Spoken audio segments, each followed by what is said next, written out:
নলবাৰীৰ কৃষিভূমি পৰিদৰ্শন জিলা কৃষি বিভাগৰ এটি দলৰ মুকলমৰ ঘোগা লাউতলা বদনী আখিয়া সতেমাৰীৰ লোহাৰকাঠা আদি অঞ্চলত ধান খেতিত দেখা দিয়া পতনৰ সমস্যাই কৃষকসকলক গভীৰ চিন্তাত পেলাইছে। শ বিঘা কৃষিভূমিৰ ধানৰ শিহত চাউল নধৰি পতন ওলোৱাত কৃষকসকলে ব্যাপক লোকচানৰ সন্মুখীন হৈছে। সেয়ে আজি নলবাৰী জিলা কৃষি বিষয়াৰ লগতে বৰক্ষেত্ৰী মহকুমা কৃষি বিষয়াৰ নেতৃত্বত কৃষি বিভাগৰ এটি দলে খেতিপথাৰসমূহ পৰিদৰ্শন কৰে। পৰিদৰ্শনৰ সময়ত কৃষি বিভাগৰ বিষয়াসকলে বিষয়টো গুৰুত্ব সহকাৰে লৈ তদন্ত চলোৱাৰ আশ্বাস দিয়ে। নলবাৰীৰ কৃষকসকলৰ একমাত্ৰ জীৱিকাৰ সম্বল ধান খেতিৰ দ্বাৰা নষ্ট হোৱাত অঞ্চলটোৰ কৃষকসকলে চৰকাৰ আৰু কৃষি বিভাগৰ তৎকালীনভাৱে বিষয়টোত হস্তক্ষেপৰ দাবী জনাইছে। জিলা কৃষি বিভাগে কেভিকেৰ সহযোগত আজি আমি আহি এই ঘগা অঞ্চলত আমি পৰীক্ষা কৰিলোঁ।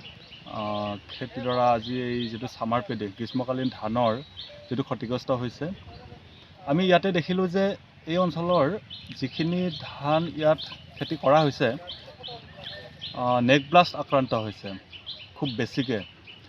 ইয়াৰ কাৰণ আমি এটাই বুজি পাইছোঁ যে তেওঁলোকে যিখিনি বীজ কিনি আনিছিলে সেই বীজতে এই যিটো নেক ব্লাষ্টৰ বীজাণু এইটো আছিলে।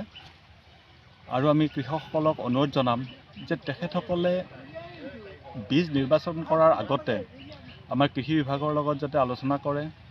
আমাৰ কৃষি উন্নয়ন বিষয়া আছে, মহকুমা কৃষি বিষয়া আছে, তেখেতসকলৰ লগত তেওঁলোকে আলোচনা কৰিব যে কোনটো বীজ তেওঁলোকে নিৰ্বাচন কৰিব আৰু কোনটো বীজ তেওঁলোকে সফলভাৱে খেতি কৰিব পাৰিব।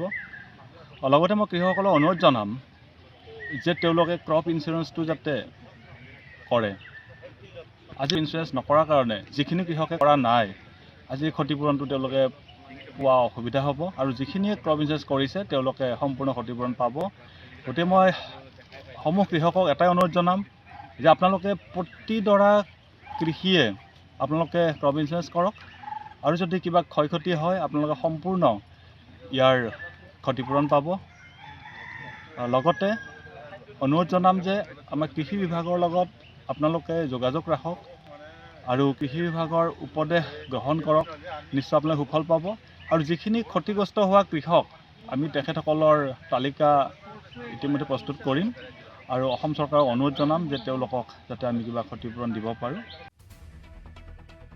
মুকলমৰ পৰা আজিজ আলীৰ ৰিপৰ্ট, এনি ভাৰত 24।